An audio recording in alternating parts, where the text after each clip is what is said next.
Okay, welcome back to another episode of the Shed Geek Podcast. My mind is blown today as I'm sitting here talking with Randy because so many emotions are coming to the front that I'm just thinking about memories and all these different things through the process of my shed journey. But we're here to talk about yours, and we'll see if we can get that into the story. Randy, do you want to introduce yourself, who you are, and just a little bit about what you do? Okay. Well, I'm Randy Smith. The name of the company is Eagle Backyard Barns. We're in Vincennes, Indiana. I've been here for about a little over a year and a half, almost 2 years now. So you have sort of an interesting story as it comes to finding the shed industry. You started in watermelons, and everybody who starts in watermelons naturally progresses into sheds. Well, I don't know about that, but we owned a watermelon shipping. My brother and I owned a watermelon shipping business for over 38 years. He got a little sick and he had a couple of heart attacks. So in 2016, we shut that down. And at that time, we owned the property. We rented it out to Prairie Built barns. They put a salesman in here. They were here for nearly 4 years. And at that time, the person they had in here retired, and they decided to cancel their lease, or at least that's what they told me. And I began to approach them about what it would take to, if I took over the lot, and that's what we did. So 38 years. So we're in Vincennes, Indiana. That's where we are. But you've said you've owned the property for over 40 years. Okay. Yeah. Okay. And then tell me a little bit about how you got started in the watermelon business.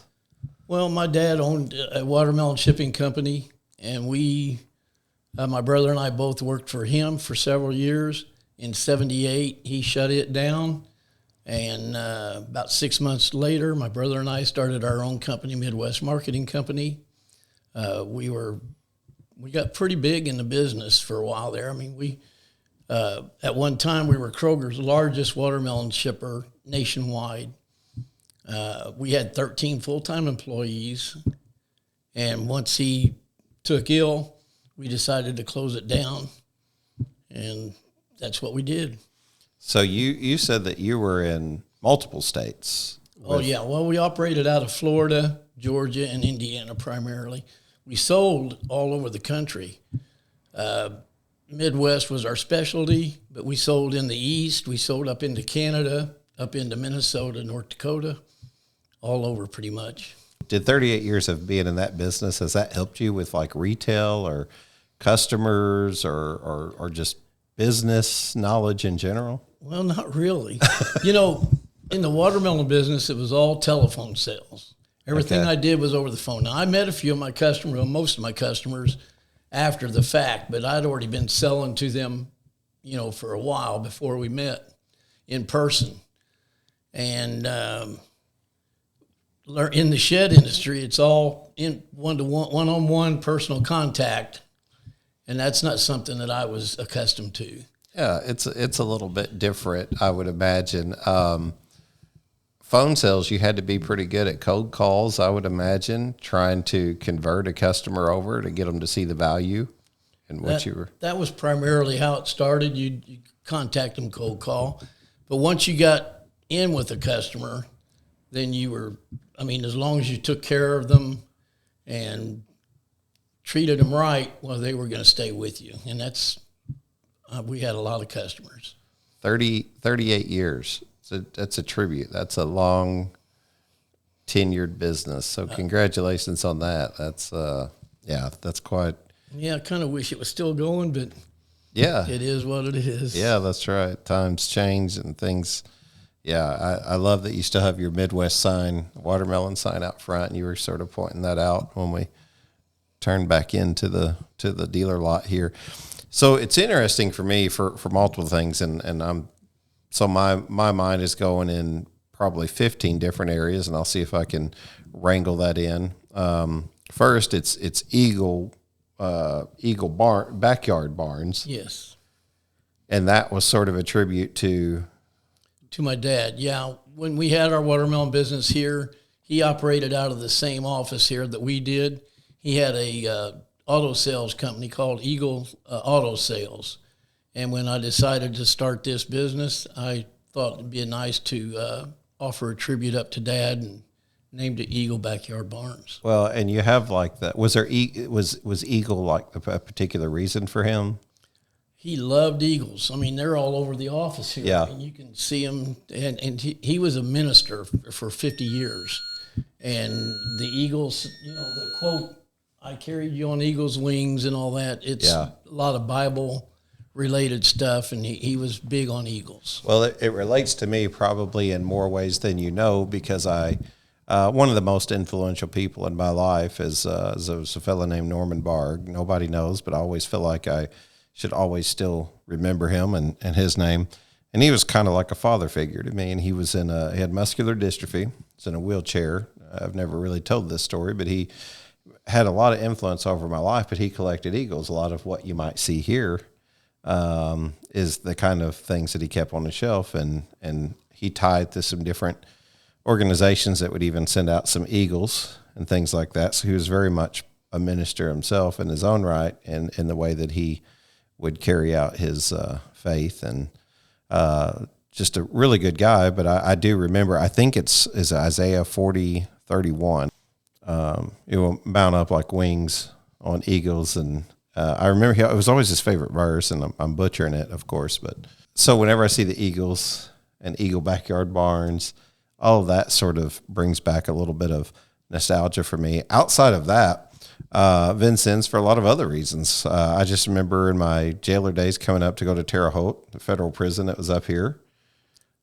There's one at Carlisle, Indiana, just below Terre Haute, yes. Yeah. But Vincennes in general even has like the large Toyota plant between here and Evansville. And I've gotten to interview some guys down in Evansville. You've heard those. And even our school has sent some guys up to the Toyota plant up here. And it was even one of the first places as a different shed lot outside of Metropolis where I was at, or got introduced to a sales manager who was opened up a sales lot here. And so it's funny. I remember spending a day here. So me and you go to eat at Culver's, and the audience is probably bored to tears on this, but we go to eat at Culver's, and I go, wait a minute, I stayed in that Holiday Inn years ago, and there was a shed lot right here. Yeah, there was one right across where the Culver's is. Yeah. And you're like, yeah, there was. I was like, but that Pilot truck stop wasn't there. And you're like, no, they put those pumps in a few years ago. So I think it's funny. I remember riding north on the end of town here, coming out from that Holiday Inn, and I stopped just short of where your lot is. And I think to myself, how many years ago would I have known you or met you?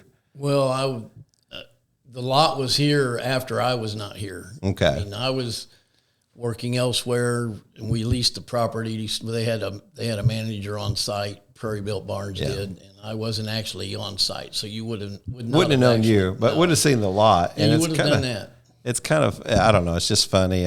We sort of talked about when COVID first kicked up. That was one of the first places I stayed at that I remember Vincennes was sort of shutting the town down. And even your license plate with breast cancer awareness, and we began to talk about that and how our own stories have kind of come together.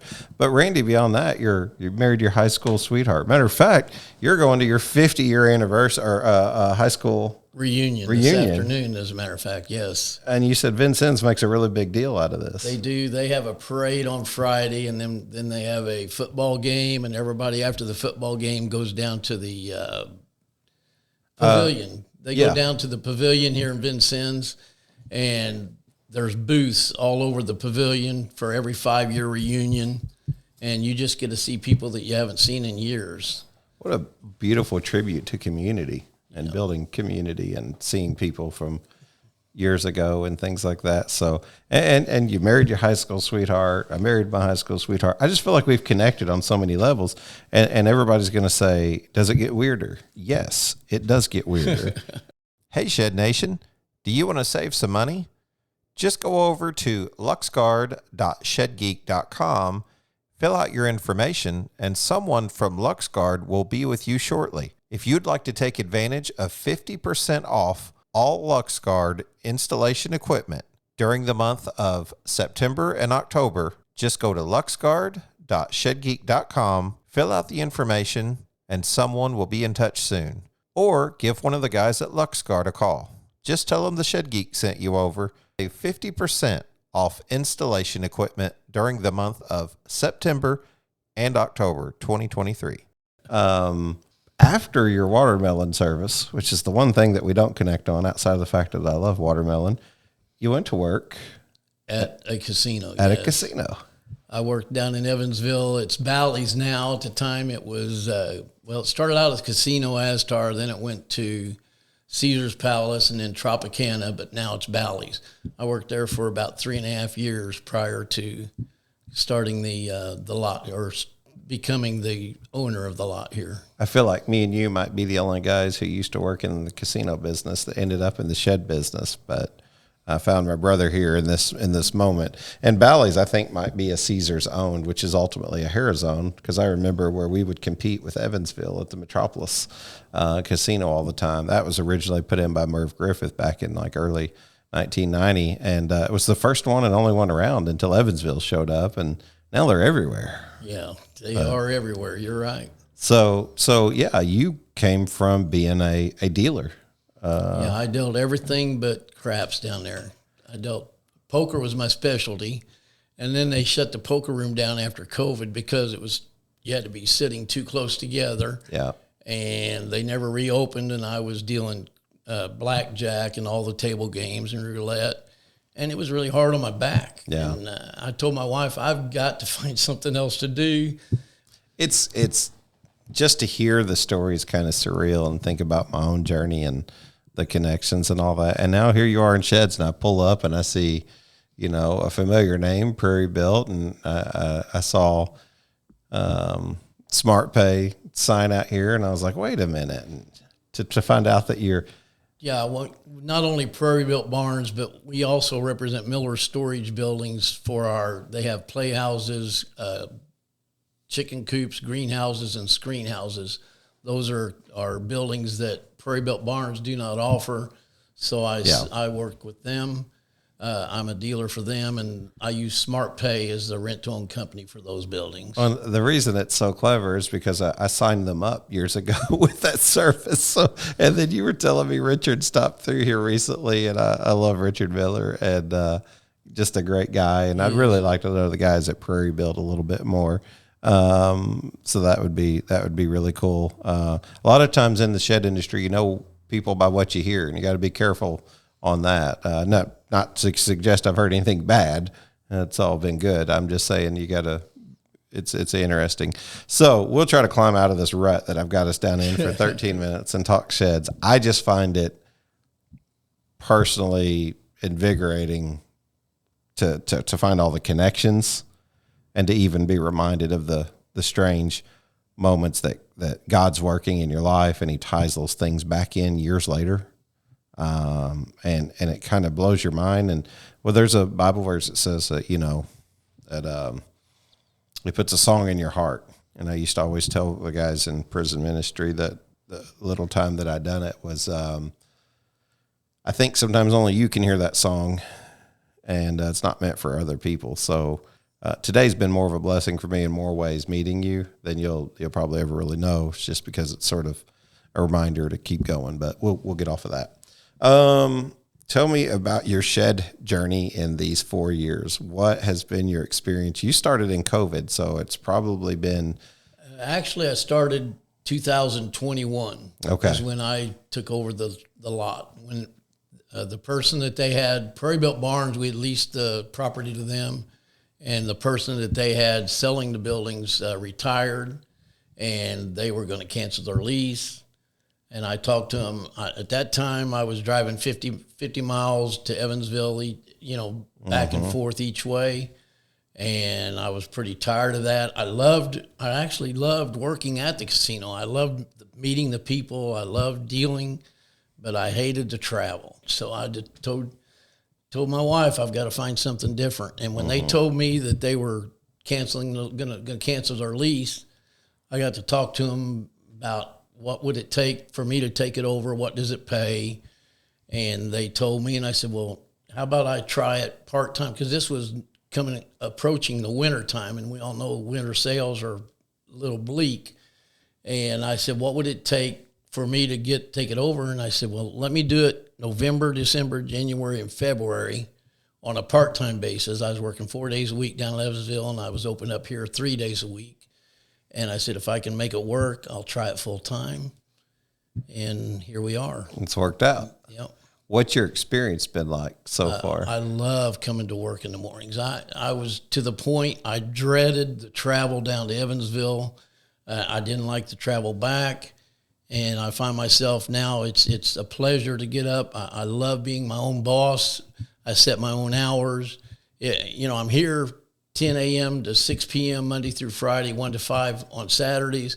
But if I have to leave for a little while, if my wife needs me to run an errand or whatever, I'll put a note on the door back at such and such a time or whatever and do my thing. I don't have to answer to anybody. Yeah. I love it. That's awesome. That's nice. There's a lot of freedom that comes in being your own boss, a lot of responsibility as well. But I find it, I do find it kind of liberating. It's kind of exciting to be able to make your own plans and cast your own vision and that kind of thing. I always say who you're talking to, like for your instance, your customer is your boss, really, in some ways, right? So it's making sure that you got your customers satisfied, and you have come up across at least one moment already with a customer that me and you was talking about. If you care to share, if not, we'll. Which one is that? This is the fellow who bought the medal. Oh my word! I'd been here a year and a half, and a guy come in and he wanted a metal building of the Prairie Built barns, and I'd sold several of the regular buildings, but I'd never sold a metal building. And he asked me about the metal. I said, well, instead of the LP Smart Side siding, it would have metal siding. And so he ordered the building. We delivered the building, and he was pretty upset. He thought the siding would have OSB board between the siding and the 2x4s, and he was upset that it didn't. And I said, well, I didn't say that. He said, yes, you did. I said, well, I didn't think I said that. I said, but I don't want anybody mad at me out here. I don't want anybody writing any negative reviews about me, bad-mouthing me to their neighbors. I said, what's it going to take to make this right? And he said, I want OSB board. So I made $913 on this sale. It was a $9,130 building. And I called the builder and worked out how much it was going to cost. It cost me $960 for them to go over there and put OSB board. They had to take the siding off, put the OSB board, adjust the windows, do all that. It cost me $960. So I went in the hole on that one. So you paid for the sale. I paid for a lesson is what I did. I'll make sure anybody wanting a metal building will know what they're getting next time. Yeah, he just simply didn't understand that the metal was siding and that it attached directly to the studs as opposed to having correct. Some type of an overlayment in between. And it goes to show that, like, a lot of times the salesperson, well, you know how it is, Randy. People a lot of times buy on impulse. And they don't always have the time to sit down and to go through every single possible scenario and situation in fine detail. I think he heard what he wanted to hear in that case. I'm 99% sure that I did not say there was going to be OSB board. But it's a struggle, is it not, of a salesperson to try and make that clarifying, and then you've got to explain the delivery process, the payment options, whether it be cash or rent own or finance or whatever way they're going to go for that. And the salesperson does have a certain amount of education that's needed, and they also have a certain amount of time that's necessary to explain this to the customer. Yeah, I agree. I've been very fortunate. I know 2 dealers over in Illinois, gotten to know them real well, and they've helped me out a lot. Yeah. So that's a pretty nice testimony right there in its own that you can come together with others who sell a product, and it shows how collaboration has worked, Well, like I said, they've been more than helpful to me. One of them's over in Springfield. The other one's in Mattoon, Illinois. Yeah, yeah. And Home of Real King. Yeah, both I know of them the area. have been very helpful. Yeah, very good. That's good stuff, man. I love it. Hey, Deanna, I need to write a new ad for Shed Hub. Give me some ideas. Why don't you do something catchy like insurance commercials do all the time, where they just repeat the same thing over and over? Like a little jingle or something like that. Yeah, But wouldn't that be embarrassing? that is kind of the point. What type of music? Try rap. Shed Hub helps you sell shed. Maybe country. Shed Hub helps you sell sheds. Rock and roll. Shed Hub helps you sell sheds. Maybe just go back to your normal writing style. Shed Geek and Shed Hub are now collaborating to make for a better customer experience. I want to save you some money. Shed Hub is focused on signing up the next 500 customers. We're calling it the Next 500 Plan. Real creative. You think it'll help if I sing again? I'd rather you not. Well, that makes 2 of us. So what's the next 500 plan? The Next 500 Plan is simple. This will include 100 listings per month, per location, along with the Brand Builder website. And the plan will last for 1 full year. But how do they save money? It only costs $39 a month. There's never been a better time to sign up. Just go to geek.shedhub.com, click subscribe, enter your name, email, and payment information, and you will be contacted by a Shed Hub employee to get you onboarded for just $39 per month. Shed Hub helps you sell shed. Yeah, I feel like I've known you for a long time, even though I just met you.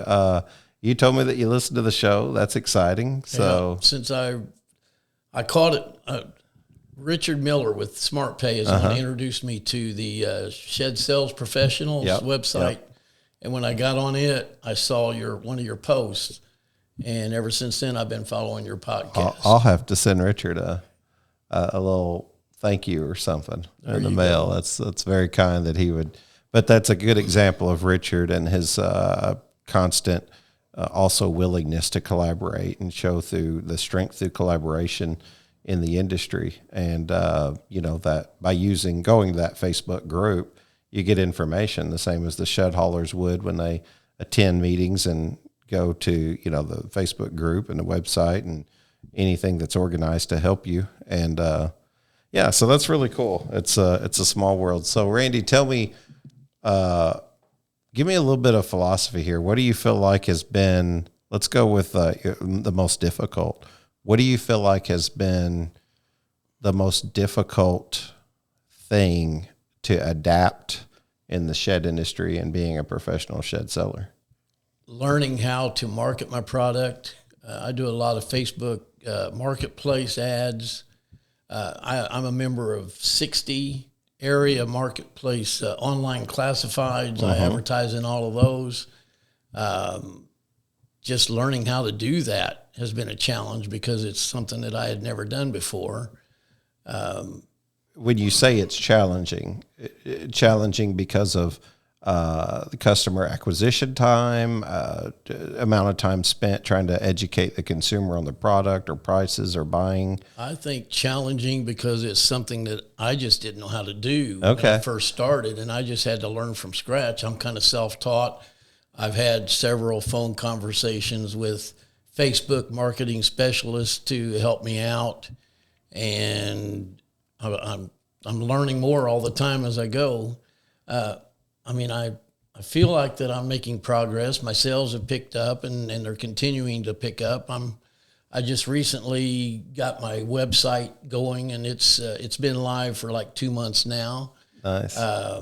I recently signed up with, from your podcast, Real Work Labs. Oh yeah. And I feel like that I'm making progress. I've got over 20 buildings already posted with them.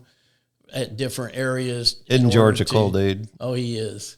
And I'm trying to get my SEO, my search engine optimization. I'm trying to get my name to appear on Google searches in more than just, I mean, when they search in Vincennes, I'm the top one. Yeah. But you go to 10 mile north of here, 10, 20 miles south, when you search from those locations, I don't show up. So tell me, in your experience so far in sort of addressing these issues and trying to become better and a more preferred dealer and building, you know what I'm saying, a network, where, like, when you say, hey, I'm trying to get seen on the first page or indexed or whatever, why is that important to you as a shed seller? Well, I mean, you know that a big part of your sales is from Google searches. Yeah. People see your name and they're going to reach out and contact you. If you're not on that first page, you're not going to hear from them. Because most people move along, right? That's in a lot of exactly cases. right. I know whenever I search, a lot of times that's the truth. And I think there's some data out there that shows that if you're not on that first page, that, you know, a lot of people would just move on. So what a lot of people do is buy the sponsored ads to try, you know, to appear on there, which is a couple of different ways you can do it. And George sort of addressed this in his podcast, that you can do it organically, or you can do it through paid ads or map ads or different things. So I'm excited to hear what you're saying there about George. He's just a stellar guy, awesome guy. Always. He's a really good salesman too, by the way. I'll make sure to do a little sound bite and give him a shout out. And they've been really good to do some ads as well too. And that's what's kind of cool, man, is starting this podcast, had no idea where it was going to end up going, but it's landed me in some really cool relationships and just, I've gained my own knowledge. We launched Shed Geek Marketing 7 weeks ago. We've got 6 clients on. I didn't own a computer, Randy, till I was in my 30s. Listening to you talk about your stories about, you and your brother being in the watermelon business. I can specifically remember working at a granary at 19 years old when I got married, and swinging a sledgehammer, beating bean meal and beans and coal out onto a belt to load barges.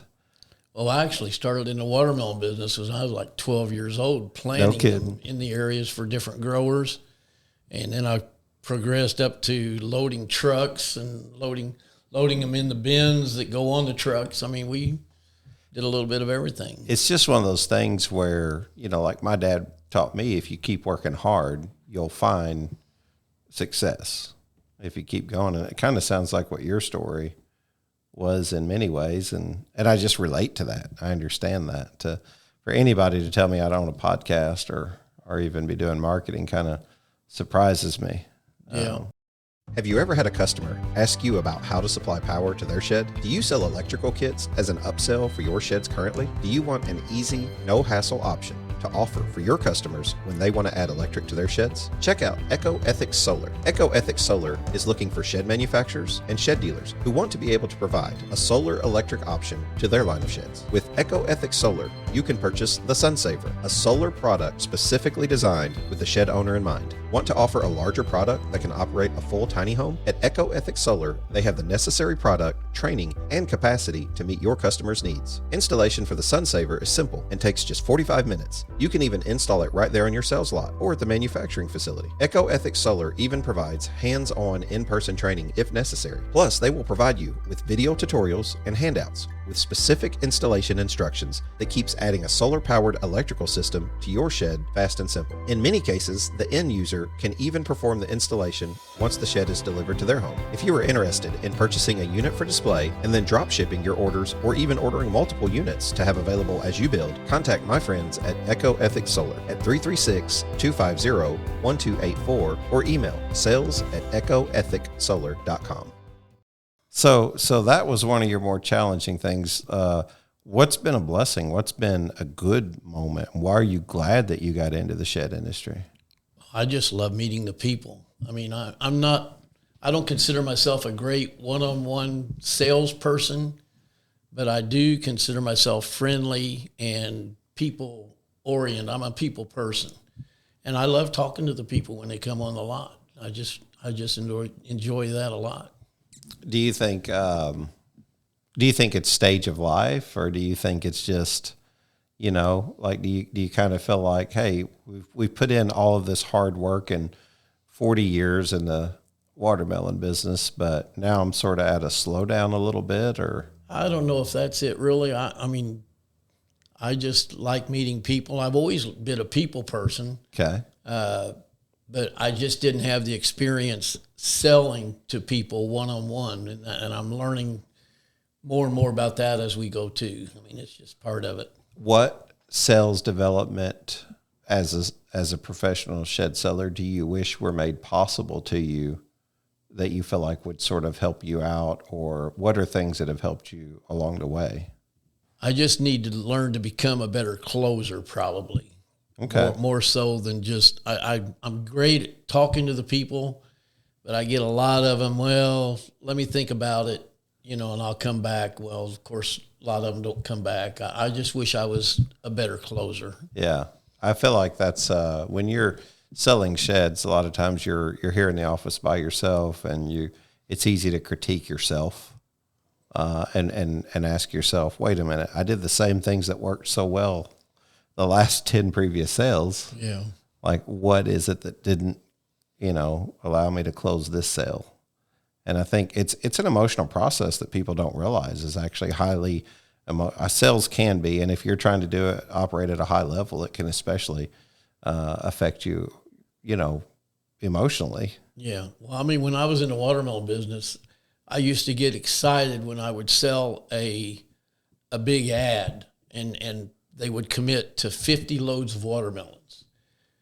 I get that same feeling now every time I sell a shed. I mean, It's not selling 10 sheds, but I get that feeling now just selling one shed. The same feeling I used to get selling numerous loads of watermelons. Anytime you can help somebody with, so what you're doing is connecting people, which is sort of what I feel like I've been doing since day one, or trying to do, is connect people. And you're connecting somebody who has a need with a solution to that. So whenever that comes across, it's a lot of times it's more than just the money. It's more than just the sale. It's actually hearing them out and knowing what they're going to be using it for, and being able to sort of transfer that enthusiasm that you have to where they're at, because they're excited to be able to get this product. A lot of people have to save for a long time before they, pull the trigger, right? Yeah, a lot of people. That's why the rent-to-own program works so well so many people just can't afford to save the money. They don't have the means. And the rent-to-own program sounds like an expensive way to buy a building when you think about the actual cost involved. But for some people, that's the only way they have of buying a building. Yeah. Yeah. No, you're exactly right. Somebody told me the other day, if, you rented a storage unit for 10 years, no one would ever have any thoughts about it, even though there's no equity or no ownership possibilities in it. So it's always interesting to listen to people's thoughts. I feel like I get personally better at my trade by conversating with people. The Bible does say iron sharpens iron, so I believe wholeheartedly in conversating and trying to be better at my craft as well too. And that's by taking a genuine interest in what people have to say. Where do you think it's going? You did watermelons for 40 years. You going to do sheds for 40 years? Well, I obviously won't be around that long. Oh, you never know, Randy. You never know. People ask me. You're just 30, sure. Yeah. I'm 68 years old. People ask me all the time, when you going to retire? When you going to retire? I have no desire to retire. I enjoy what I'm doing. I mean, as long as my health is good, I intend to do this until I can't do it anymore. All I know is at 42 years old, I have hair envy because you're 68 years old. So I don't know. I have to have a talk with my maker and see where we went wrong. Man, you're doing great. You're excited. It's something you want to do for a long time. It really is. I mean, I I can see myself doing this till I'm 75, even 78, if my health is good enough. If not, then I'll obviously have to find, retire. But until that time, I'm going to be selling sheds. Man, I think it's awesome. What do you guys offer? So you offer a variety of different things for your customers? Yeah, Prairie Built barns, they have barns, they have lofted barns, side lofted barns, utility sheds, garden sheds. They have garages, lofted garages. We have cabins, lofted cabins, deluxe lofted cabins, sun studios, tool sheds, a little bit of everything. And then obviously we mentioned Miller Storage Buildings. Yep. I offer the greenhouses, chicken coops, and playhouses from them. And then we also offer all metal buildings. Okay. So, have you thought about extending any other things here at the lot? Well, I looked into offering trailers, and utility trailers. Yeah. Okay. I mean, but I was going to have to invest too much money up front, and I decided against that. So I might do that down the road, but it's not in the cards right now. Sure. Well, it goes to show that sort of a sales lot a lot of times becomes more than just one thing. And there's actually been a little debate here lately that I've really enjoyed talking with people off air on, sheds are only sheds or sheds along with multiple other things, because you do see a variety and a mixture of different shed lots, especially across the country. Yeah, I've seen some of them that offer the Adirondack, is that what they call it? The chairs and lawn furniture. Yeah. And I thought about looking into that, but I thought, man, I'm a skeptic. I'm afraid too many of them would be disappearing from a lot. So I just don't want to do that. No, I get it. Yeah, definitely the poly furniture and the wood furniture. And it's sort of sometimes it's hard to know where one thing ends and another begins, but you do see a lot of that. What do you think has been people's main reason for coming in and purchasing a storage shed? Has it been for traditional storage? Yeah, a lot of it. And then you have some wanting the she sheds and the man caves, and a lot of our deluxe lofted cabin types, they're turning those into tiny homes. I just sold a 16 by 46 lofted cabin. The guy sent me pictures. It looks great. He's already started work on the inside. I told him, be sure and send me pictures when you get it done. He's putting in a bathroom, a utility room with the washer dryer, a 1-bedroom, family room, and a kitchen. And he's going to have a tiny home out of it. And I have a feeling it's going to look really good when he's finished with it. When you find somebody who really has the ability to do good quality work, it's pretty amazing, the ingenuity of some of these. Yeah, I've got pictures on my computer. One of the guys that I was talking about over in Illinois sent to me that was a finished out deluxe and it looks sharp. I mean, whoever did that work knew what they were doing.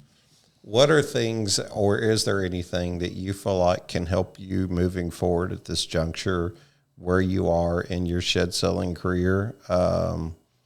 More resources, more knowledge, I think, learning to get that close. I saw on your podcast that Shed University thing, and I'm thinking about attending that. Maybe that will help me become a better closer. I haven't pulled the trigger yet, but I'm really thinking about it. That and just being on the first page of Google, I think that is so important. That's why I took the step to try to make that happen, not just in my own city, on my own town, but in all the towns within a 50-mile radius of here. I think it's very important. Yeah, at your digital storefront, I mean, you really do, you have a nice 4-lane highway here with really high traffic count and good visibility, right. And you have a long stretch of road frontage, and it's not deep, or maybe it is, but at least, not really.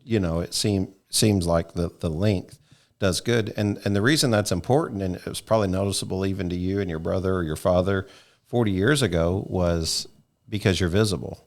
And being visible is half the battle. So being visible on your digital storefront is also equally, I think, important. I think it's probably the most important. Yeah.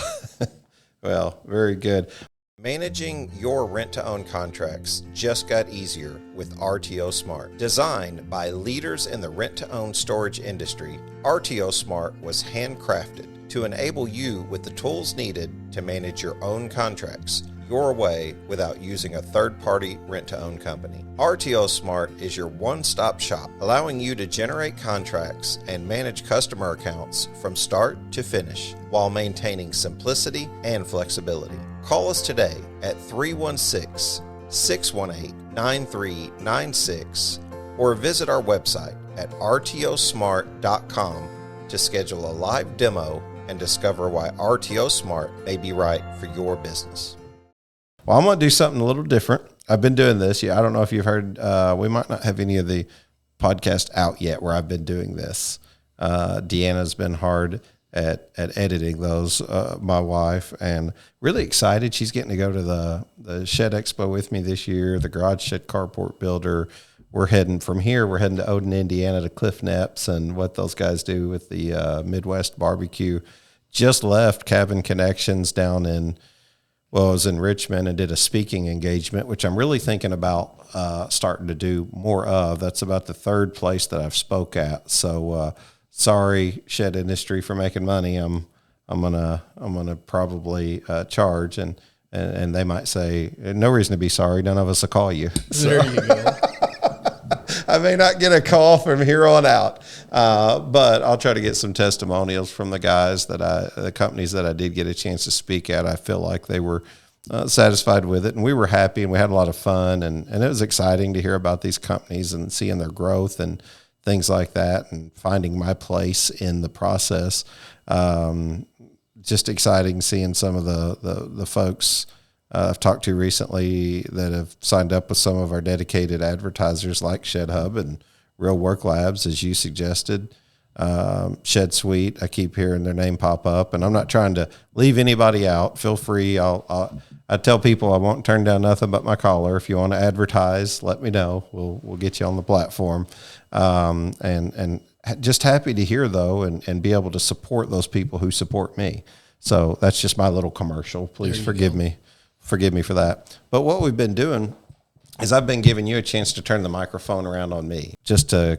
I feel like it creates good conversation, whether it's personal, business related, whatever, you name it. I'm an open book. Transparency is the key. One or a couple of questions, no matter what they are. And I'll just see if I can give a good satisfactory answer, because I'm so used to interviewing everybody else that I want to turn it around. I had someone ask, can I ask you some questions? And I said, sure, go for it. I'm an open book. So since then, I felt like it's worked out good. So, Well, you asked me how I got into the shed industry. What led you into the shed industry? Good question. Really good question. So I was just complete transparency, sort of at my wit's end. I told you that I had worked in customer service at the casino, had nearly 10 years in there. Prior to that, I had done some jail work and juvenile detention center, county jail. And I was kind of lost in my career. I'd found satisfaction in marriage and family and all these things, but could not find satisfaction in career. And I had a buddy who we were just, we were fit to be tied when we were younger. He became a pastor, and he was really staying the course. And a lot of other guys just didn't stay the course, like myself. And he was, and I was impressed by his ability to stay the course and really live out what he was talking about. Invited me to church, and also got me a purchasing job, or at least encouraged me to apply for a purchasing job at a shed manufacturer, and that kind of that worked really good. So it was a mixture of church and a mixture of that job that kind of led me on my journey a little bit spiritually. That ended with me doing some prison ministry and faith-based drug and alcohol rehab. And then the guy that I was going to church with said, hey, I know that you used to be in the shed industry. You want to start a sales lot? Yeah, I'm not doing anything. So And then the rest is history. Sort of started to learn that, had a couple lots and truck and trailer, and then realized, wait a minute, this isn't my space in the shed industry. I people person and communicator, and ended up in rent-to-own as a rep, and began to naturally gravitate toward marketing, unbeknownst to me, that's what I was doing anyway. Is I was always marketing myself and trying to meet other people, and just a guy told me one day, so there's not enough resources in the industry. Like I want to know where to go, more places to find out more information. And here I was connecting all these people when I would stop from one place to the next, and they would all ask the same question: what are you seeing out there? And I thought, man, there really needs to be something that helps, increase education. So that's what got me started. All right. The last question I can really think of, I mentioned that I think my digital footprint is the most important thing. What do you think is the most important thing to get you going better, to increase your sales? Increase your sales? Yes. Yeah, there's a mixture of things, and it probably depends on where you're at. The first thing I would start is by saying I would sort of frame the conversation, and I'd frame the conversation with, have you ever hunted or have you ever shot a gun? Because if you shoot a gun, most important thing I taught and I learned in basic training was you better know where the barrel's pointed towards. So I sort of think of sales in that process. And if you don't know what you're aiming for, what you're trying to accomplish, I've met folks that have sold for 20 years that are convinced that 30 to 50,000 a year or a month in shed sales is satisfactory. And it may be because they're happy with that, or it may be because they've limited themselves, not knowing that more is possible. 100,000, 200,000 a month in sales. Whoa, to even know it's possible, that right there is half the battle. So I would frame it by saying, where are you pointing your shed sales gun? What do you think is possible? Do you want to be in this for 5 years, 10 or 20? Are you dedicating not only, everything you can to your business's growth, but even your personal growth? Are you trying to better yourself as an individual and be sharper and be quicker? So that's a broad statement. To bring that in away from a shotgun approach and more of a rifle approach, I would say coaching is incredibly powerful at this point. There's tons of people trying to enter that space, and we'll probably try to occupy something there and leverage the platform to be able to do something valuable. Because I think a lot of people do just feel like they're on an island sort of by themselves, and having a coach that can do things like role play. If you're a professional shed seller, that's not something to laugh about. That's a serious thing, because you could be losing sales because you're not, role playing enough to understand how to overcome objections in a particular situation. So a lot of people think we just throw sheds out and take orders when they come in. But if you're trying to be better professionally, then you'll educate yourself on those. So coaching, services, understanding things like rent to own, how to use them, leverage them, financing. It's so hard to get away from the digital storefront, though. I mean, it's where shoppers outside of the industry are going, and we're just not going to be immune to it. So for those who are looking at engaging online, whether it's starting at a website, building out, are you doing ads? Do you have brand guidelines? Do you know what your brand is? I mean, are you a company who's relying on your dealers to create your brand awareness, or are you a manufacturer who's investing into your dealers and trying to create a team of dealers that are able to put your brand out there in a way that people understand it?